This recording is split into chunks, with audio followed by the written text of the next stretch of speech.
derecho a la salud en la pospandemia. Ese es el tema que nos trae el día de hoy contigo aquí en Revolución Democrática 2.0, para lo cual me da muchísimo gusto saludarte y presentarte a nuestro extraordinario panel de manera presencial. A mí siempre me da mucho gusto escucharla porque aprendemos mucho de ella, pero además nos trae la información directamente desde la Cámara de Diputados. Me da mucho gusto saludarla, diputada Elizabeth. ¿Cómo está? Bien, gracias Gaby. Gracias a ti, a todo tu auditorio y por supuesto a todo el equipo de Revolución Democrática 2.0.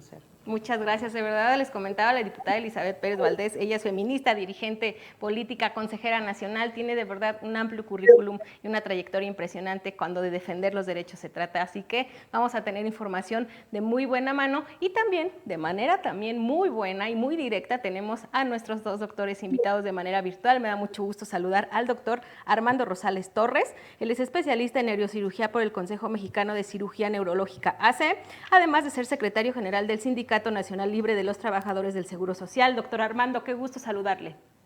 Hola, muy buenas tardes, Gabriela, doctor Enrique, diputada.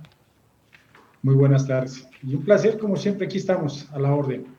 Muchas gracias, doctor. Como siempre, también agradezco su disposición y también le damos la bienvenida al doctor Enrique Martínez Gutiérrez, especialista en medicina interna por la UNAM, es miembro del Colegio Mexicano de Medicina Interna. Además, déjenme destacar que ha tenido un reconocimiento por el IMSS por su participación en el primer trasplante multiorgánico del país. Doctor Enrique, me da gusto saludarle. El gusto es todo mío. Muy buenas tardes a todos ustedes y gracias por la oportunidad de expresar mis ideas aquí.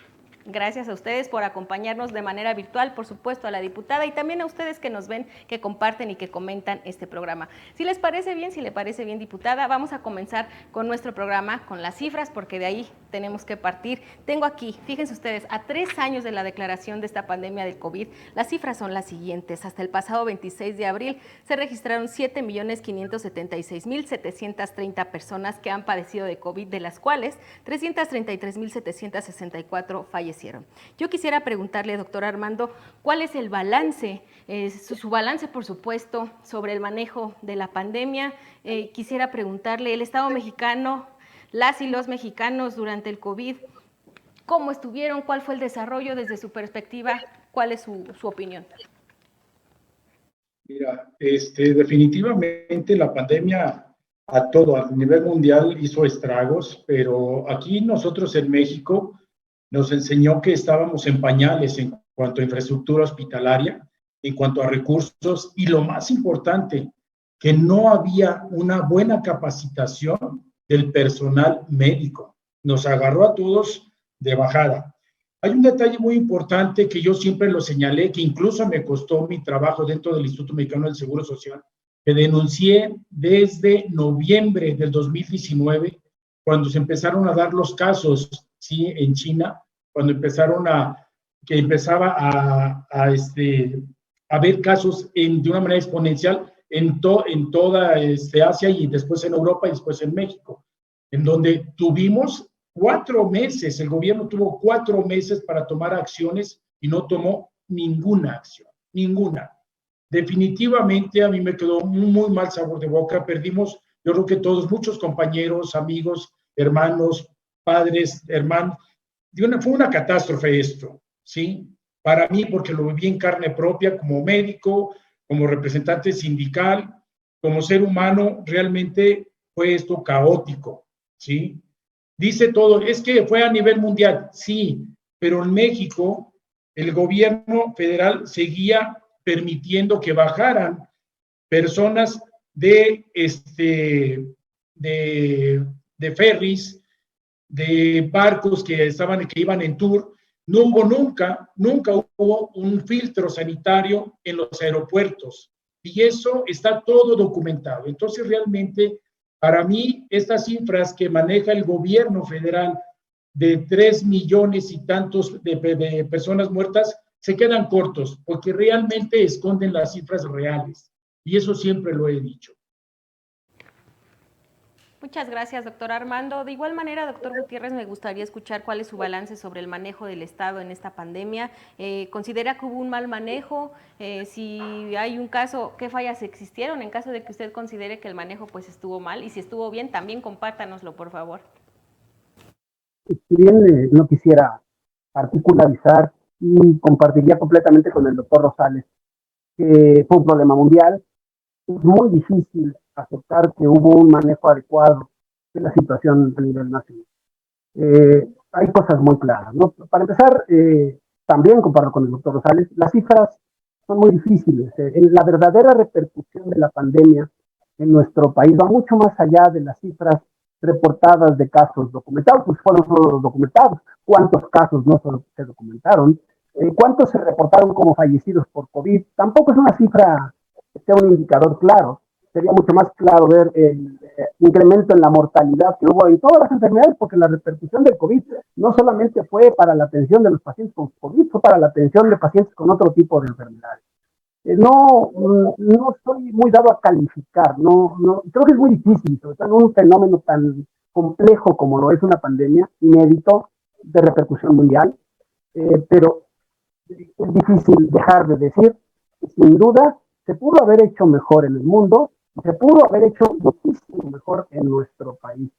Eh, el sistema de salud se desnudó, muchas veces se ha dicho, pero además nos dimos cuenta de lo mal que estamos en la prevención, en la detección temprana y en la cultura de la salud como método de prevención de enfermedades. Muchas gracias, doctor Gutiérrez, les agradezco a los dos. Y bueno, pues también quisiera preguntarle, diputada, la Auditoría Superior de la Federación reportó, las cifras que tengo aquí son las siguientes: 1.631.610 dosis de vacunas contra el COVID que caducaron entre marzo y abril de 2022, que continuaban, por supuesto, almacenadas en el Instituto Nacional de Virología. ¿Cuál es la posición al respecto del bloque legislativo de oposición que usted le merece, y cuál es el balance propio que usted tiene sobre el manejo de esta pandemia que duró pues 3 años y que todavía no termina? Pues mira, Gaby, te podría decir a ti, al auditorio y por supuesto a los doctores que nos acompañan que fue terrible. Cuando nosotros y nosotras hacemos cuestionamientos al respecto incluso de la transparencia que se llevó en el manejo de la pandemia, no tenemos resultado alguno.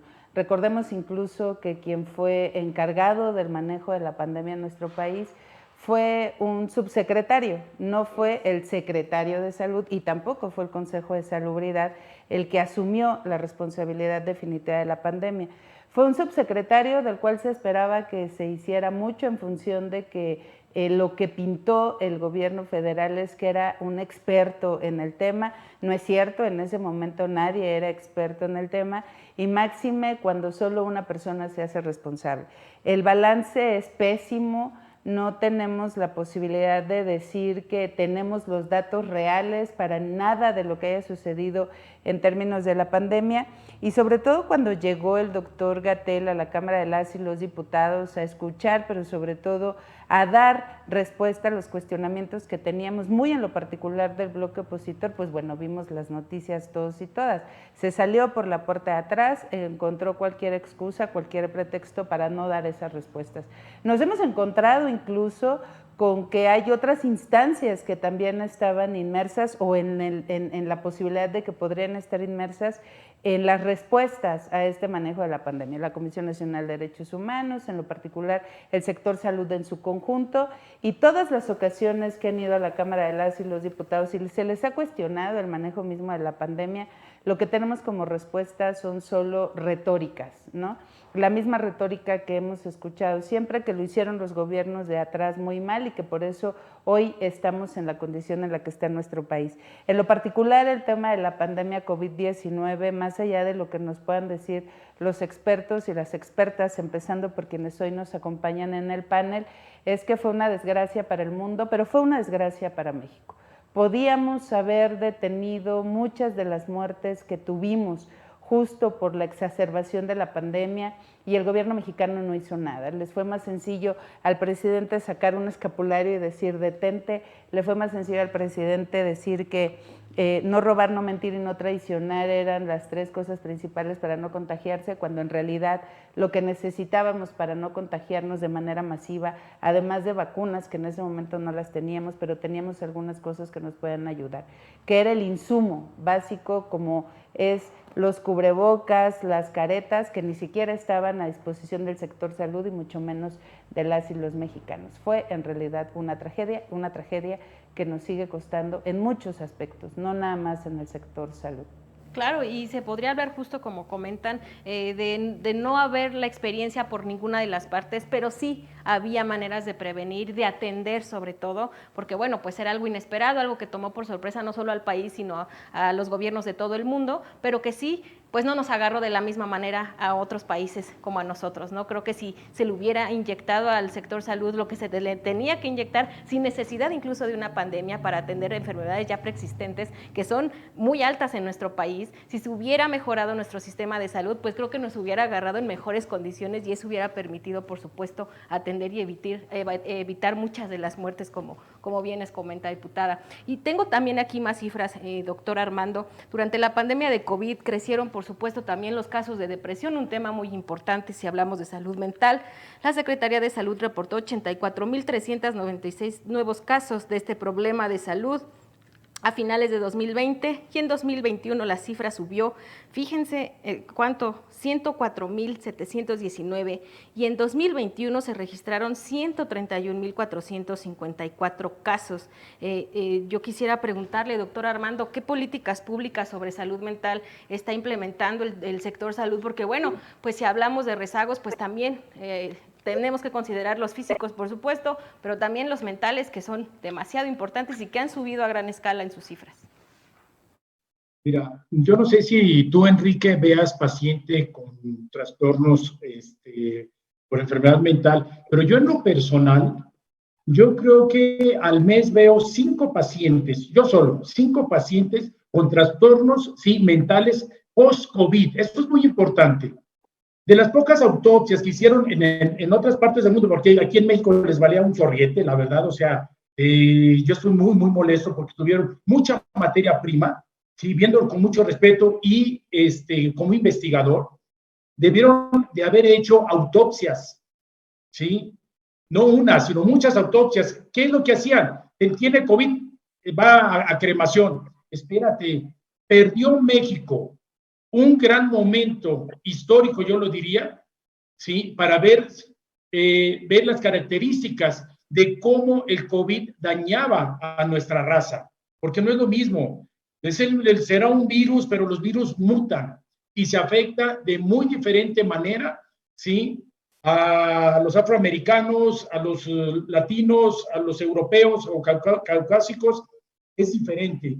Pero ya está demostrado, y no lo digo yo, está en la literatura médica, este virus en particular se implanta en el sistema nervioso central, llámese cerebro. He tenido pacientes cuadriplégicos o monoplégicos por lesiones por COVID. Eso es muy importante. Pero haciendo referencia a la pregunta que tú haces, realmente es muy preocupante porque muchos de los jóvenes que se contagiaron por COVID están teniendo cuadros de depresión mayor, cosa que no veíamos, con un trastorno realmente psiquiátrico, sí, que los hemos tenido, yo lo primero referido a los hospitales psiquiátricos y me lo regresan. ¿Por qué lo regresan? Porque no tienen la infraestructura, volvemos a lo mismo, no tienen infraestructura, no le están dando el recurso adecuado para tratar estas enfermedades, porque a fin de cuentas, la salud para este gobierno, incluso para los pasados, no les interesa. ¿Por qué? Porque se aprovechan de nosotros los médicos, de que tengamos o no recursos, sacamos adelante a los pacientes, ¿sí? A como dé lugar los sacamos, porque ese es nuestro trabajo, con o sin recursos. No sé, Enrique, si tú tengas algo diferente. No, creo que tengo la misma impresión. Mi trabajo actual es atención primaria, atención como internista, atención primaria. Sí, muy llamativo lo que nos pasa en la pospandemia a lo que veíamos antes de la pandemia, ¿no? Y obviamente también la necesidad de actualizarte, de mantenerte al día, de enterarte de lo que viene pasando y darte cuenta que la medicina cambió completamente, ¿no? Que ahora tenemos que prestar muchísima más atención a los aspectos más globales. Creo que aunque mi formación inicial tuvo mucho que ver con los trasplantes, al final del día ya la pandemia me tomó muy enfocado a un análisis mucho más integral de la medicina como internista. Y esto que tú comentas es completamente cierto, ¿no? La cantidad de afecciones asociadas a, no solamente al COVID durante el transcurso de la infección, sino en las etapas posteriores al COVID y sus efectos anatómicos, como bien señalas, que no fueron estudiados en nuestro país, pero sí en otros países, y los efectos emocionales, psicológicos que tuvo, no solo en los enfermos, sino en las familias de los enfermos, ¿no? El efecto de la pandemia, desde el punto de vista salud, fue global, fue no solamente la afección que el virus podía producir en el organismo, ¿no? Sino los efectos que pudo producir en otras enfermedades persistentes, las afecciones que pudo producir en el entorno y en el contexto familiar.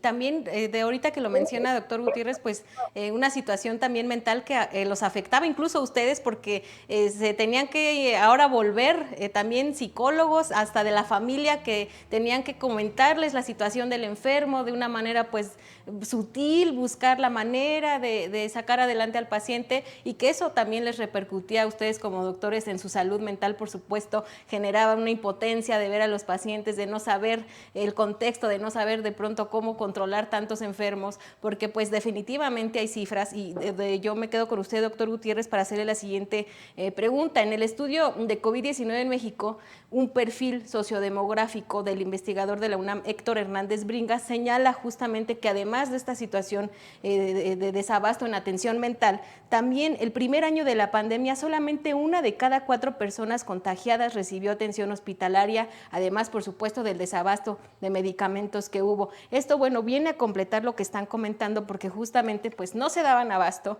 y solamente 1 de 4 personas contagiadas podía recibir atención, en alguno de los casos de manera gratuita y en muchos de los otros casos tuvieron que buscar la atención de manera particular donde tampoco se daban abasto. Pero la cifra es esa, 1 de cada 4 personas. Yo quisiera su opinión al respecto, doctor. Yo estoy seguro que fue mucho más. ¿Sí? Si tratamos de analizarlo en el contexto de un proceso que inicia desde las llegadas del virus a nuestro país, para analizar solamente lo que sucedió en nuestro país, parece haber habido poca intención en tomar medidas preventivas, ¿no? Y medidas preventivas que seguramente se pudieron haber tomado mucho antes. Ahora una de las grandes preguntas es, ¿qué tenemos que hacer sabiendo que la duda no es si viene otra pandemia, la duda es cuándo va a estar aquí, ¿no? ¿Y qué tenemos que hacer ahora para venir? Pues empezar por dejar de invadir espacios de animales que pueden ser portadores de virus.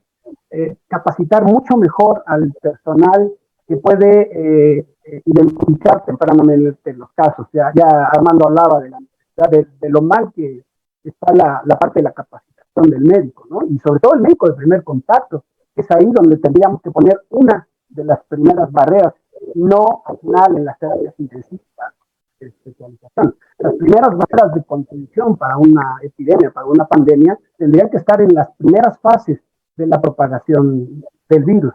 Entonces, ¿cómo estuvo la atención? Pues, estuvo mal desde que teníamos un sistema de salud ya deteriorado, ya con dificultades de atención, pero no solo en los hospitales, y no solo en la medicina pública, en la propia medicina privada, los niveles de atención han sido bajos. Privada, en forma importante, está dada por sitios donde la calidad de la atención deja mucho que desear. Desde ahí empezamos a tener problemas en la identificación temprana de pacientes, su aislamiento, su tratamiento adecuado. Fue terrible lo que pasó en el primer nivel de atención, en los niveles de atención primaria, en cuanto al mal uso de los antibióticos, el uso de medicamentos y de sustancias que incluso fueron dañinas para el virus, ¿no? Y si seguimos a la cadena y nos vamos a los hospitales, pues sí, ya para cuando llegamos a los hospitales, lo debo decir, no tengo ninguna preferencia política, no voy en contra ni a favor de nadie, pero para mí fue frustrante. Como internista, el volumen de pacientes era, de 100 pacientes, 101 tenían COVID. Y fue frustrante en las aplicaciones que estaban disponibles a los médicos, buscar hospitales para remitir pacientes en estado crítico, que no era verdad lo que te decían las instituciones. No creo que eso no tiene perdón, ¿no?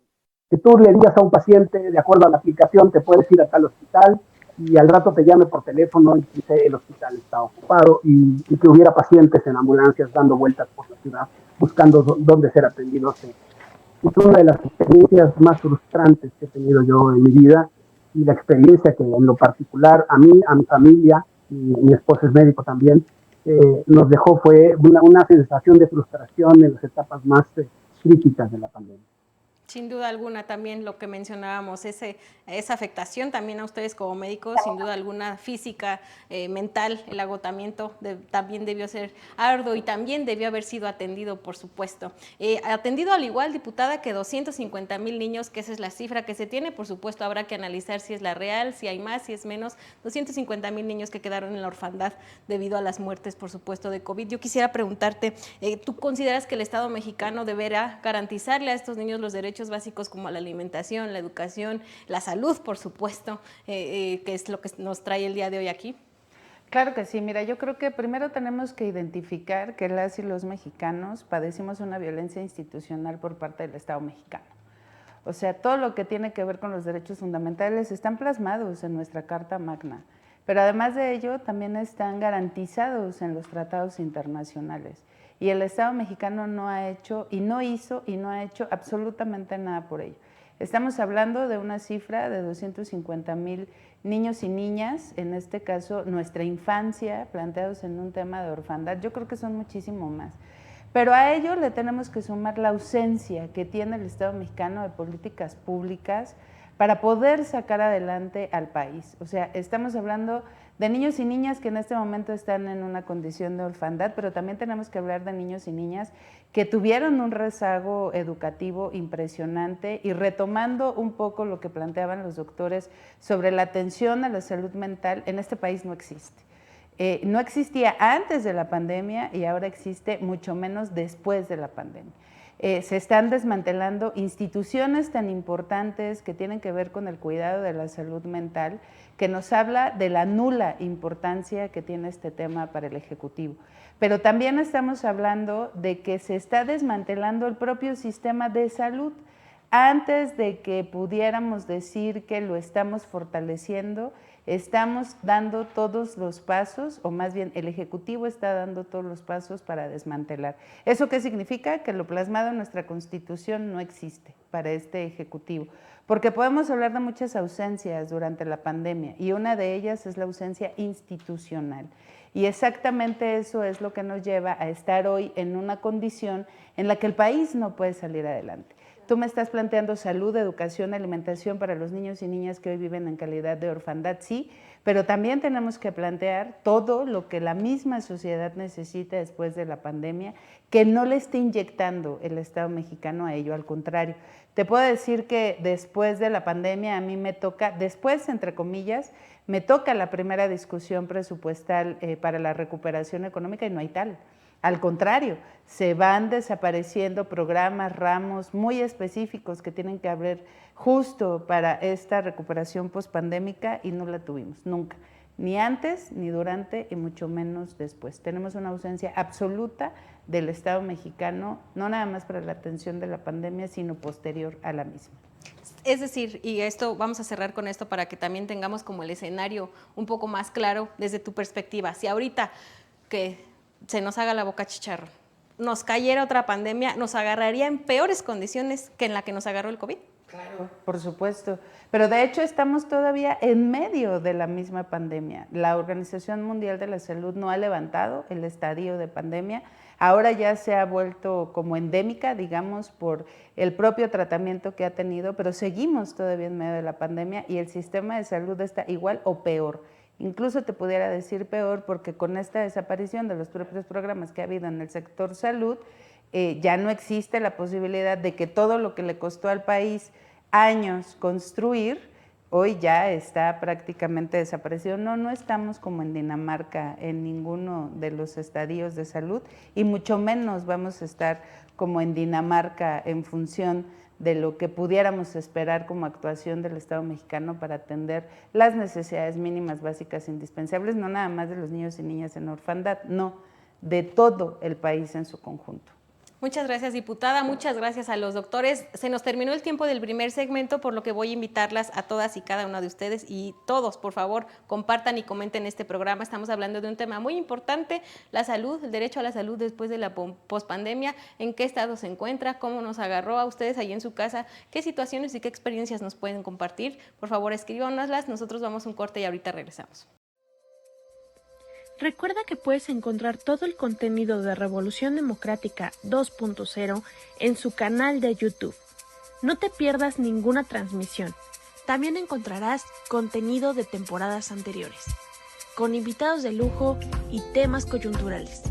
No te puedes perder todo el contenido que Revolución Democrática 2.0 tiene para ti. Suscríbete y dale clic a la campanita. Estamos de regreso con ustedes en Revolución Democrática 2.0, hablando de un tema muy importante: cómo se encuentra el estado de salud del país después de la pandemia, cuáles son las garantías al respecto de ello. Y para ello, doctor Enrique, me gustaría preguntarle cuáles son los principales retos que va a enfrentar el Estado mexicano justo para garantizar el derecho a la salud de las y los mexicanos después de esta pandemia que causó bastante estrago en la salud de todas y todos. Ojalá los enfrentara solo el Estado, los vamos a enfrentar todos, ¿no? Y creo que el reto fundamental es que quisiéramos primero que tomara a los mexicanos en un mejor estado de salud de como nos tomó, en mejores condiciones para enfrentar esta o cualquier otra enfermedad, que nos tomara en un mejor estado nutricional, que nos tomara más informados, que nos tomara más unidos para poder exigir a nuestras autoridades, hayamos o no hayamos votado por quien nos dirige, porque al final del día el gobierno es de todos, nos dirige a todos, pues toma decisiones, porque nosotros nos informemos más y busquemos los mecanismos para exigir que la atención a la salud se dé de una manera mucho más integral y mucho más temprana. Y por supuesto, fortalecer el sistema de salud, pero en un contexto global. No es solamente generar más camas de terapia intensiva en un momento de emergencia, es generar temas de salud lo más universal que sea posible, que todo el mundo tiene problemas con el incremento de los costos que implica hoy la atención a la salud. Pero tiene que haber una mejor respuesta que hemos tenido con los recursos que tenemos. A final del día, México no es un país que se haya caracterizado siempre por tener un pésimo sistema de salud, pero sí es un sistema de salud que con el paso del tiempo se ha venido deteriorando cada vez más. Pero la estructura parece estarse debilitando fuertemente y tal vez ese sería el mayor reto que tenemos todos y que tenemos que exigir al Estado por los mismos conscientes de que se fortalezca el sistema de salud, pero en una forma global e integral. Muchas gracias, doctor Enrique. Doctor Armando, también por supuesto quisiera preguntarle cuál es la situación de las y los trabajadores de salud, si tiene usted el dato de cuántos fallecieron por COVID, si sus familias fueron indemnizadas y bueno, pues hablar también un poquito de las contrataciones realizadas sobre la pandemia, algunas fueron temporales, algunas no, que nos pudiera platicar un poquito el contexto de la situación que por supuesto también atravesaron las y los trabajadores de la salud. Mira, realmente es algo muy complejo porque la autoridad o el gobierno hizo bien su trabajo de manejar todo esto muy hermético, ¿sí? Tan hermético es que realmente ni ellos saben la cantidad de trabajadores del área de la salud que fallecieron en cumplimiento de su deber, hay que llamarlo de esa manera. Pero las familias normalmente, sea del ISSSTE, sea de salubridad o sea del Seguro Social, la única indemnización que tuvieron es la que les otorga la institución por ley. De ahí en más no hubo absolutamente nada. Y estamos hablando lo mismo con todos estos niños, que yo siento que es mucho más grande la cantidad de niños en orfandad y que ni siquiera el gobierno mexicano se ha preocupado por un desarrollo adecuado de ellos. Entonces, realmente una cifra como tal no la tenemos, porque el gobierno, te digo, hoy por hoy no ha publicado absolutamente nada. Yo desde hace 2 años, en el 2021, hacía preguntas y solicitaba información de cuántas muertes, de cuántos contagios de mis compañeros en el Instituto Mexicano del Seguro Social, si les estaban dando las caretas, la protección adecuada o no. Entonces, es muy difícil, digo, porque ni el propio gobierno, estoy seguro, que sabe la cantidad, sí, exacta, de compañeros que hayan fallecido por COVID en esta pandemia. No hay un dato exacto. Muchas gracias, doctor Armando. Y bueno, pues también pasando con usted, diputada, recientemente en la Cámara de Diputados se tomó la decisión, se aprobó la desaparición del Instituto Nacional de la Salud para el Bienestar, lo que conocen en su casa como INSABI, y pues quisiera preguntarle qué fue lo que motivó la sustitución del INSABI por el IMSS del Bienestar, IMSS Bienestar, ese es el nombre, y preguntarle si los hospitales públicos pues le van a entrar también en esta situación o cómo va a estar ahora el INSABI o quién sabe, como dicen por ahí. Usted cuéntenos que está de aquel lado y que nos tiene la información. Pues mira, de entrada déjame decirte que lo aprobó la mayoría oficialista sin haber tenido todo el proceso legislativo correcto. Presentaron la iniciativa así, en una ronda de iniciativas y decidieron darle trámite rápido, oportuno y expedito. Que también está previsto, ¿no?, dentro de la norma de la Cámara de las y los Diputados, pero lo cierto es que algo tan delicado se tenía que haber, como muchas otras cosas, pasado por un proceso de construcción en comisiones. ¿Cuál fue el motivo por el cual decidieron que el INSABI ya no existiera? Pues muy sencillo, que no sirve, ¿no? Trataron de darle muchísimas vueltas en función de la posibilidad de decir nuevamente esta retórica de el sistema de salud no sirve, porque así lo dejaron los gobiernos anteriores y que esa fue la lógica del por qué quitaron el sistema de salud anterior y después generaron el INSABI, pero nunca escuchamos realmente datos estadísticos que nos dieran la posibilidad de decir, bueno, es correcto, ¿no? Pero además tampoco escuchamos a las y los especialistas y ahora le cargan toda la responsabilidad al Instituto Mexicano del Seguro Social, que además sabemos que está en una condición más allá de saturado, o sea, está en una condición total y absolutamente increíble. Nunca habíamos visto en esta condición, en este estadía en el que está hoy al IMSS, al propio IMSS, ¿no? Preguntábamos incluso, porque era cuando se corría el rumor de que el presidente estaba enfermo, que algo le había pasado por el contagio de COVID, exactamente. Y preguntábamos, incluso en un tono sarcástico, debo decirlo, desde la oposición, si el presidente se estaba atendiendo en el Instituto Mexicano del Seguro Social o en el ISSSTE, que es el que nos corresponde a quienes trabajamos para el Estado. Y por supuesto que eso no sucede, ¿no? La realidad es que ahora nos van a meter a otro sistema de salud que ni siquiera tiene reglas de operación, las preguntamos 1000 veces, no están establecidas, la ley la hicieron en las rodillas, la aprobaron también en las rodillas. Y lo cierto es que quienes lo van a sufrir y quienes lo van a padecer, como bien lo dicen los doctores, pues somos las y los mexicanos. Yo sí me atiendo en el sistema de salud que me toca, que es el ISSSTE. Yo sí he ido a una consulta al ISSSTE, a muchas, no nada más yo, también mi familia, y sé exactamente lo que significa. Antes de ello también asistí al IMSS, ¿no? Y sé exactamente lo que significa estar ahí. Los doctores que hoy nos acompañan saben, porque son parte del sistema, que no se resuelve simplemente con modificar la ley. Ahora quiero que ya no se llame así, que se llame así. Es todo el traslado administrativo y todo el traslado de atención. Sabemos que no hay medicamentos básicos, ¿no? O sea, ya no hablemos de aquellos que tienen una condición específica para enfermedades crónico-degenerativas, no, medicamentos básicos. Ya no hay ni siquiera paracetamol, diclofenaco, ketorolaco, que era lo que daban cuando algo te dolía, ya no existe. Y ahora imagínate al Instituto Mexicano del Seguro Social, que además está creado para otro tipo de población que tenga que cobijar a todo el país. Es increíble el hecho de que así lo piensen, porque no nos da. O sea, no nos da. Los hospitales que tenemos, tanto los que cubre el Estado como los que cubren las entidades federativas, como los que cubren, en este caso, las particulares, no nos da. O sea, es increíble, insisto, que en lugar de estar invirtiendo en las megaobras faraónicas del presidente, no se preocupen en invertir en algo tan básico que nos da la posibilidad a las y los mexicanos de tener una calidad de vida digna, que es la salud.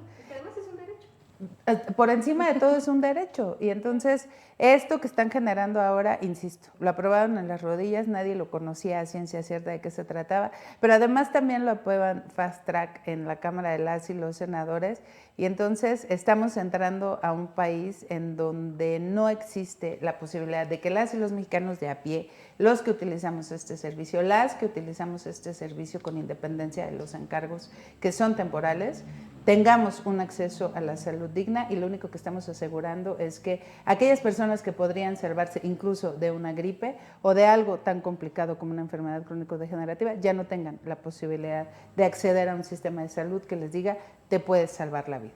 Complicado, y de verdad escuchas los datos, escuchas también este tipo de aprobaciones, de sustituciones, y pues más preocupante, bueno, ya de verdad con las enfermedades que ya existen en nuestro país, que requieren demasiada atención, escuchar esto tan complicado, pues ahora no nada más nos va a preocupar el COVID, o sea, enfermedades ya preexistentes, el azúcar que todo el mundo en nuestro país la tiene como muy descontrolada, las enfermedades de tratamientos que requieren el cáncer de mamas, el cáncer infantil, por supuesto, donde ya se había generado un desabasto de medicamentos, pues imagínense la situación ahora en la que se va a encontrar.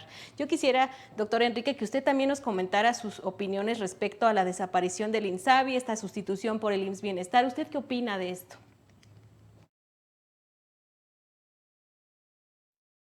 Un médico de a pie, de la calle, de la trinchera, el primer nivel de atención, me cuesta mucho trabajo entender, porque además no hay explicación, ¿no? Y la busca uno, y escuchar a la diputada, pues, me refuerza el sentimiento de que no hay una explicación clara de los porqués. El sistema que es creado en este mismo gobierno sea ahora, no sé si renombrado nada más, porque también desconozco cuáles serían los mecanismos para que este sistema nos pusiera en mejores condiciones para, por más optimista que uno quiera ser, quiero estar a partir de ahora, particularmente en los que se llaman nadahabientes, ¿no?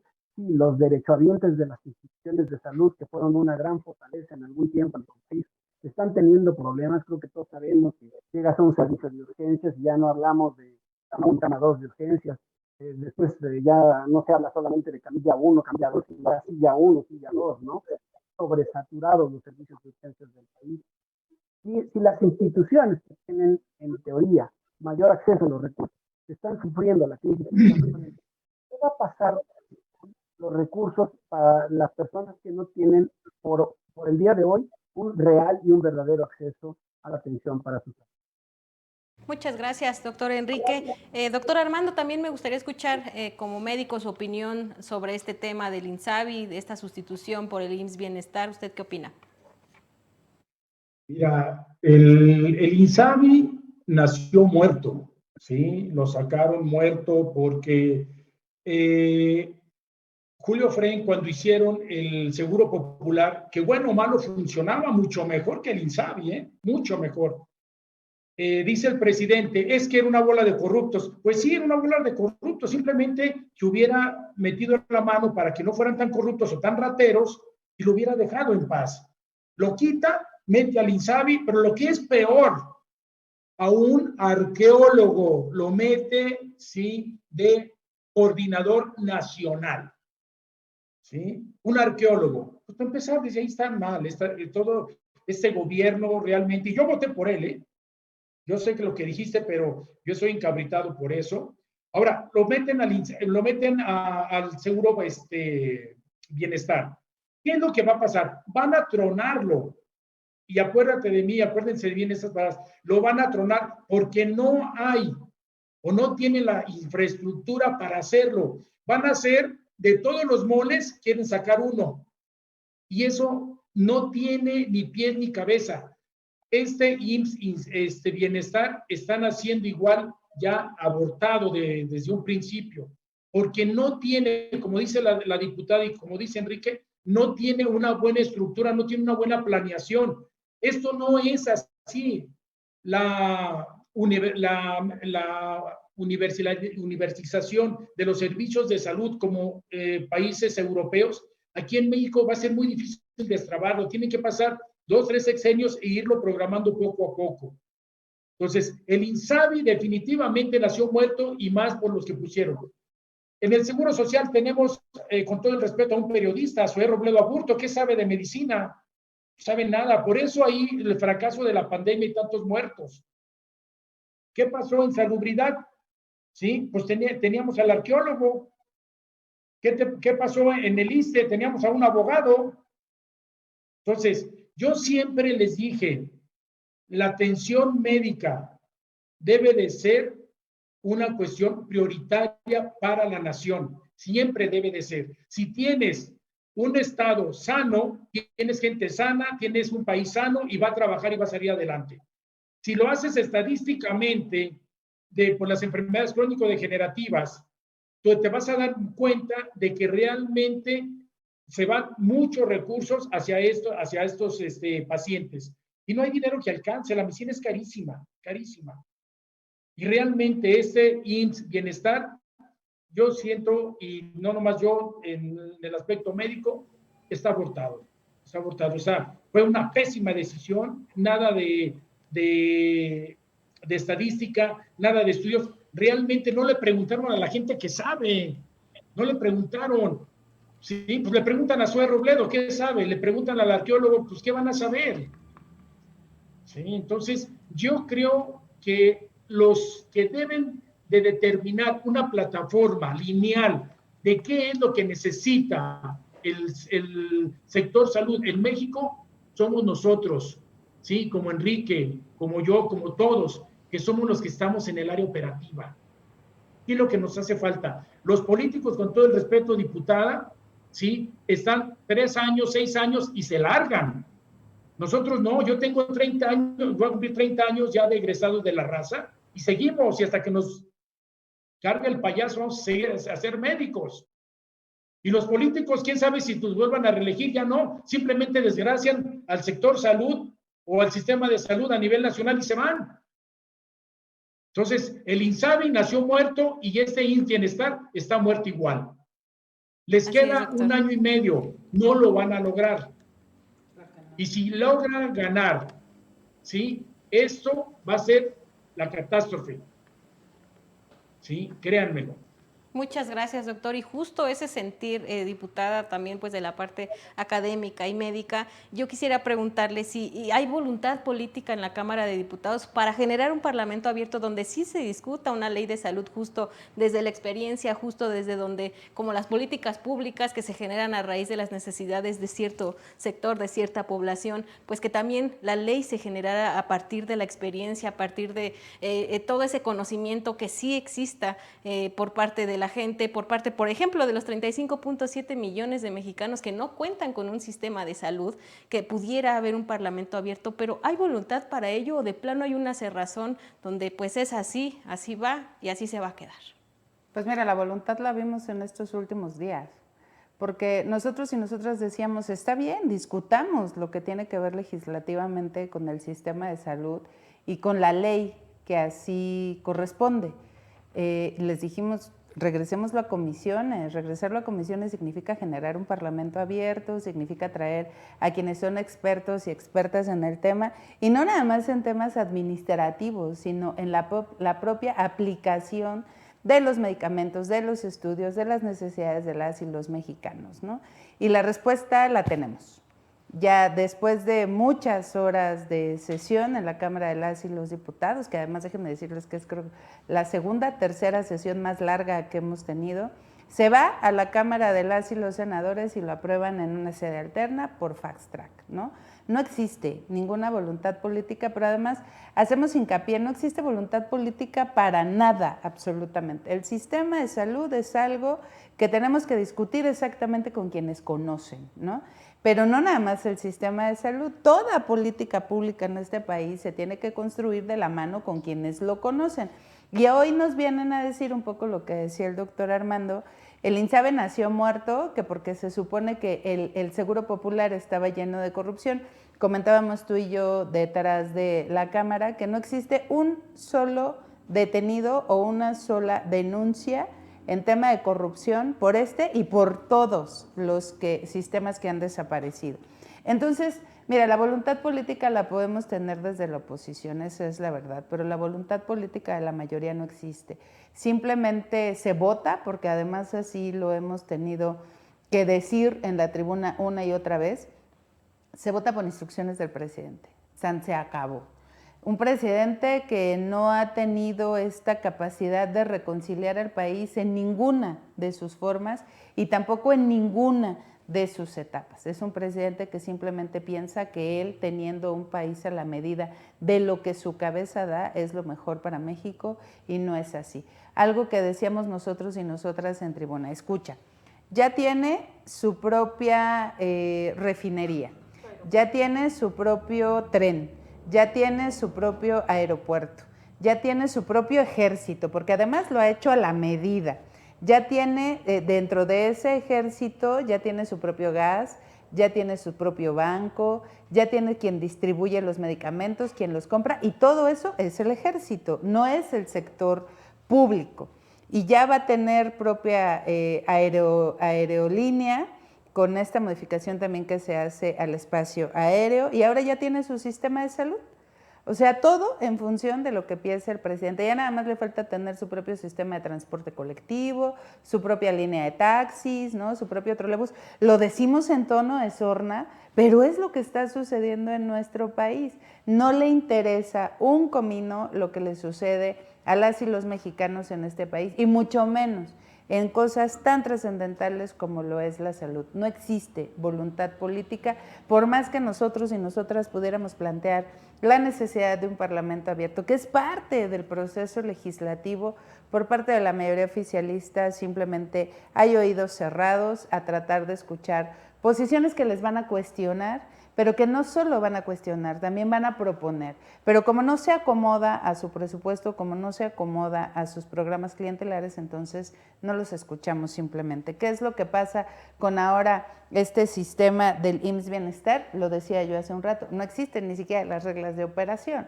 O sea, ¿cómo diablos van a pasar de una cosa a otra? Ahora ya están saliendo todas las notas de las deudas que quedan por el INSABI, ¿quién las va a cubrir? ¿No? O sea, no nada más las deudas, el trámite administrativo de un sistema a otro, ¿quién lo va a atender? Claro, ¿no? ¿cómo O sea, van a aplicar el presupuesto entonces? No tenemos idea. Es más, déjame nada más, por último, decirte esta parte. Dentro de los ramos presupuestales, cuando tú revisas con lupa los mismos, lo único que está creciendo presupuestalmente en este país es el ejército, nada más. Así es, y vemos ramos como la salud, la educación, que lejos de subir, bajaron, y en los casos que hubo un crecimiento, pues fue paupérrimo del 0.0 y algo, o sea, no hubo absolutamente algo notorio en crecimiento, y pues parece inverosímil lo que nos cuentas, ¿no? Tiene esto, tiene su avión, tiene su aeropuerto, pero es que es real, y es un tema de verdad que no solo en la salud, como bien comentas, diputada, sino en todos los sectores de nuestro país hay que atender y analizar y revisar, porque justamente, pues como bien dice también los doctores, no nada más le va a afectar y no nada más el Estado tendrá que hacerse responsable, sino a los que nos van a afectar y nos afectan con cualquier decisión, por supuesto, es a las y a los mexicanos, y es por ello que tenemos que estar pendientes y participar, no solo en este tema, sino en todos los que nos competen como ciudadanas y ciudadanos. Se nos terminó el tiempo de este segundo segmento, les agradezco mucho su participación, así como ustedes que hayan permanecido aquí durante el programa. Si van llegando, pues no se preocupen, porque pueden ir a la plataforma de YouTube, donde encuentran todos los programas de Revolución Democrática de todas sus temporadas, que afortunadamente pues permanecen justo gracias a ustedes, a esa retroalimentación de ideas, de repente la sugerencia de temas, también los comentarios que nos hacen, y la comunidad que ha crecido, pues muchas gracias a ustedes. Es que aquí también por eso seguimos dándole a este espacio. Muchas gracias por eso. No dejen de hacerlo, comenten el programa y compártanlo. Ahorita regresamos. Síguenos en nuestras redes y conoce todo el contenido que Revolución Democrática 2.0 tiene para ti. Puedes encontrarnos en Facebook, Instagram y YouTube. Bueno, pues así es como llegamos ya a la última parte de tu programa Revolución Democrática 2.0, y para ello pues quiero pedirle, diputada, pues que sigan por favor las propuestas, que yo sé que usted tiene muchas, que en la Cámara por supuesto se generan, y las propias también, porque además de ser diputada, pues usted es mujer, es una mujer, de verdad, ustedes vean, yo lo comentaba cuando llegó, yo no sé a qué hora duerme, yo no sé a qué hora va a su casa, si es que va, o si ya tiene closet ahí en la Cámara, porque trabaja mucho, así que yo sé que tiene bastantes propuestas para pues mejorar el sistema de salud. ¿Qué hay que hacer? ¿Por dónde empezamos a ponerle pies y cabeza a esta situación? Pues mira, de entrada tendremos que generar el hecho de que el Estado mexicano entienda que tenemos que hacer políticas públicas en el sistema de salud y escuchar a las y los expertos. O sea, no podemos ir inventándonos leyes sin que quienes están todos los días atendiendo a los pacientes, a las pacientes, tengan el conocimiento de esa ley, ¿no? Porque administrativamente les pega, pero también les pega ya en el ejercicio de lo cotidiano. Por supuesto que tenemos que generar la certeza también en términos económicos de quienes trabajan en el sector salud. No puede ser que ahora gane más cualquier persona, que no demerito el trabajo de nadie, pero que por supuesto nuestro sector salud, que es el que está expuesto todo el tiempo a tratar enfermedades, pues tengan un salario prácticamente miserable, ¿no? Por llamarlo de alguna forma, y que tengan que trabajar tantísimas horas. No sé cuál es la estadística en el IMSS, por ejemplo, uno de mis tíos que trabajaba en el IMSS hace años, nos decía que tienen que atender por lo menos 100 pacientes en 8 horas, o sea, ¿qué hacen? Ni siquiera es como cuestión de que le dediquen tiempo al paciente o a la paciente, ¿no? Prácticamente es entras y sales, entras y sales, entras y sales, no tienes posibilidad de generar una relación con el paciente.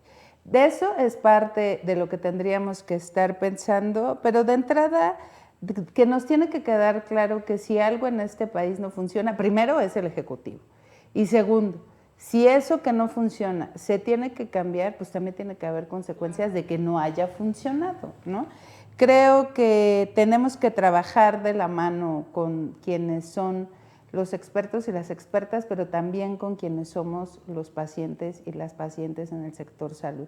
Es increíble que en este país ahora ya hasta la ciencia, porque también se aprobó en ese mismo momento, la ciencia que generan los médicos, las médicas, los doctores, los maestros, de todo lo que tiene que ver con la ciencia, ahora ya también tenga que estar regulado por una ley que absolutamente nada deja a la libertad de cátedra ni a la libertad de investigación.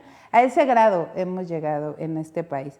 Yo invito a los doctores que hoy están en este programa, que tuvieron a bien dedicarnos a quienes vemos este programa unas horas, para que podamos generar esa necesidad de modificación de leyes para la política pública y que la podamos hacer más efectiva. Es nuestra responsabilidad llevarla a la Cámara de las y los Diputados, siempre de la mano de los expertos y las expertas, y aquí está la fracción del Grupo Parlamentario del PRD para que lo podamos hacer de una manera certera, pero además con la construcción de todos y de todas para que pueda salir adelante. Eso es la responsabilidad legislativa que tenemos y por supuesto que nuestra responsabilidad es escuchar a todos y a todas. Muchas gracias, diputada. Bueno, también me gustaría escucharlos a ustedes porque definitivamente, como bien comenta la diputada, pues una parte nodal en este país. Doctor Gutiérrez, yo lo conozco a usted como médico, sé de su calidad humana, por supuesto sé el compromiso que genera usted con sus pacientes, ese enlace que lo ha llevado a hacer, lo ha llevado a sentir esa frustración, por supuesto, a la hora de escuchar a las familias, de escuchar a los propios pacientes, y sé que desde esa frustración, desde ese conocimiento, por supuesto usted también tiene mucho que decir y mucho que proponer. ¿Por qué no nos lo comparte? Gracias por la oportunidad. Es difícil ser neutral y no darse cuenta que la situación, el diagnóstico es muy crítico, la situación que estamos viviendo es muy crítica. Pero me parece que tendríamos que buscar soluciones, ¿no? Que la idea sería, como bien decía la diputada, hacer propuestas. Creo que lo que más nos tiene que ayudar en esta circunstancia que estamos viviendo es la unión y la búsqueda de que las autoridades, y también tendré que hablar particularmente del Ejecutivo, cumplan con sus funciones. Necesitamos demostrar que se tiene razón en muchas cosas y necesitamos unirnos para demostrar todo esto. Muchas cosas que sin duda se tienen que hacer, no solamente a nivel nacional, y se tiene que trabajar en todos los niveles sociales. Necesitamos que los ecólogos trabajen con esta situación de la deforestación porque nos tiene repercusiones importantes en la salud. Necesitamos que las universidades trabajen en la capacitación de mejores médicos, cuidado con la formación de los médicos. estas universidades que están surgiendo ahora, ¿no? Necesitamos que el sistema de salud esté más fortalecido, estimulado, y estimulado sí económicamente, porque todo es cierto lo que se comentaba, la cantidad de horas que un médico tiene que dedicar a trabajar para poder sostener a su familia, pero no solo económicamente. Es muy desestimulante escuchar las agresiones que se viven en los comentarios que se hacen sobre los médicos, particularmente desde el Poder Ejecutivo. Pero entonces sí, lo que necesitaríamos es una unión social, una unión no solo de médicos, una unión de otro tipo de profesionistas, una unión de los pacientes, una unión de apoyo hacia nuestros diputados, que son también nuestros representantes, hacia nuestros senadores, y ejercer la presión que sea necesaria para que esto no sea el país de un solo hombre, ¿no? Creo que eso preocupa muchísimo, porque si eso no lo corregimos, va a ser muy difícil corregir todo lo demás y poder llevar a cabo planes bien fundamentados. Ya también lo comentaba la diputada, ¿no? Una de las cosas que más era angustia es como de la noche a la mañana se nos anuncia que ya fue aprobado una ley, ¿no? Y dices, ahora sí que a qué horas, ¿no? ¿A qué horas se hizo? Resulta que sí hay una consulta popular para ver si los aviones aterrizan por la derecha o por la izquierda, pero yo no tengo la idea de cómo se prende un avión, pero no hay una consulta para algo que me afecta y me concierne muy directamente como la salud, ¿no? Y ahí sí se legisla rápidamente. Pero bueno, creo que tendríamos que hacer cada uno el pedacito que nos toca, y si juntamos todos esos pedacitos, pudiéramos dar, pues sí, reversa. Necesitamos enderezar el camino. Creo que después de lo que hemos escuchado hoy, de lo que hemos hablado, sería iluso decir que las cosas no están mal, pero tendríamos que hacer algo para corregir el camino y corregirlo lo más pronto posible. Entre más tiempo pase, ya hay daños que van a ser muy difíciles, ¿verdad? Evitemos que se hagan más daños y tratemos de corregir el camino lo más pronto posible a través de la unidad y de tratar de demostrar las verdades, ¿sí? Así es, doctor, muchas gracias. Y sí, pues parecía increíble y en redes sociales decían, pero ¿en qué momento? Pues mientras la Rosalía, pues me parece que fue en ese momento, y es lo que decían en redes sociales, híjole. En el Senado fue cuando la Rosalía y fue cuando el fast track, pues mientras la Rosalía, doctor, así de rápido sucedió, así de lamentable, por supuesto, sin consultar a los expertos, sin consultar, vaya, ni siquiera tomar en cuenta a la ciudadanía, así de increíble, pero justamente hay que ver qué hacemos, porque pues sí, aquí nos podemos estar lamentando y quejando, pero justo esa participación, esa relación cercana con la legislatura activa, responsable, que sí podríamos decir y presumir tal vez que hay dentro del partido, que no dudo que haya dentro de otros partidos, pero que bueno, pues la que tenemos cercana lo es participativa, escucha, por supuesto, y bueno, esperemos que salga algo bueno más adelante, que se corrija el camino, por supuesto. Doctor Armando, también me gustaría escuchar, porque, bueno, conozco su trayectoria, una trayectoria también que no nada más ha sido médica, sino también de lucha dentro del propio gremio de médicos, y por supuesto sé que también tiene propuestas, que también tendría maneras de solucionar. ¿Cómo lo haría? Bueno, mira, para empezar, no hay políticas públicas en este gobierno. Por eso estamos como estamos fritos, ¿sí? Al no haber buenas políticas públicas en materia de salud y la fragmentación que existe entre el Seguro Social, ahora IMSS Bienestar, el ISSSTE y los otros órganos de salud que existen en el gobierno, nunca se va a poder materializar lo que quiere hacer este gobierno actual, que es hacer un sistema universal de salud. O sea, es una idea faraónica, pero irracional. Definitivamente es irracional para este gobierno. O sea, no tienen ni han medido la proyección de lo que quieren hacer, número uno. Número dos, si hay algo en el área de la salud, ¿sí?, que realmente deben de cuidar, son sus trabajadores, médicos, enfermeras, camilleros, químicos, la gente de la cocina, todos. Y es a lo que menos le apuesta este gobierno. Ya no, ya quitó todo el régimen de jubilaciones y pensiones, ya no hay buenas medidas de jubilación. Entonces, yo como médico especialista, pues no me interesa irme a ninguna institución. ¿Qué proponemos al gobierno federal? Pues que haya, ¿sí?, un buen régimen de jubilaciones y pensiones para yo entregarle al 100% a esa institución, ¿sí?, a mis compatriotas, todo mi tiempo, porque ya sé, el día que tenga 30 años de haber laborado, voy a tener una pensión y una jubilación digna, ¿sí?, a la cual todos los trabajadores tenemos derecho, cosa que no hay, ¿sí? Número 2, en las políticas públicas deben de tener, ¿sí?, proveedores de medicamentos. El gobierno federal debe de cumplir todo lo que le corresponde a él en sus obligaciones de dar todos los insumos, los medicamentos, porque gracias a que el gobierno federal no da y otorga todas las facilidades para que nosotros como médicos podamos brindar un servicio de excelencia a los derechohabientes o a los enfermos, eso genera un conflicto de médico-paciente, pero no somos nosotros. ¿Cómo voy a abrir yo, a hacer una craniotomía con una sierra de Gigli como lo hacían en 1920, por favor? Yo siempre recriminé eso y lo reproché.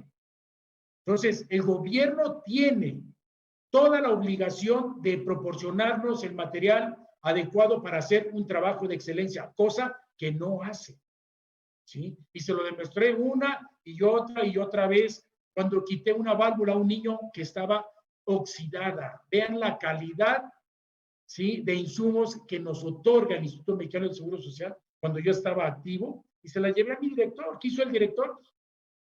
Me tiró a loco, ¿no?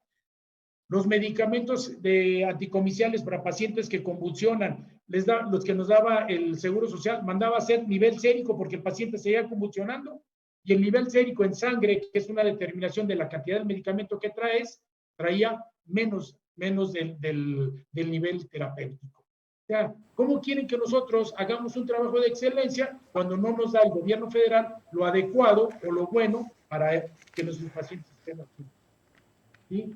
Entonces, yo creo que la falla del sector salud es definitivamente una aberración de de gobiernos anteriores, y de sí, realmente se potenció al 100%. Muchas gracias, Entonces, doctor. realmente Así es, se es ha mi visto parte, peor durante la pandemia, sí, así es. Muchas gracias, doctor. Se nos ha terminado el tiempo, no me queda más que agradecerle a los tres que hayan estado el día de hoy en este espacio. Diputada Elizabeth, como siempre, de verdad, sabemos porque lo he visto, métanse a sus redes sociales, en serio. Por ello mismo le agradezco el esfuerzo de estar aquí y el tiempo que nos regalas. Muchas gracias. Gracias, Gaby. Gracias a ti, a todo tu auditorio, gracias a los panelistas que compartieron este espacio y por supuesto que el auditorio que te acompaña en este gran programa, porque dejó de ser un proyecto y ya pasó a ser una realidad de este canal, es que escuchen lo que tenemos que decir, pero no nada más eso, también propongan.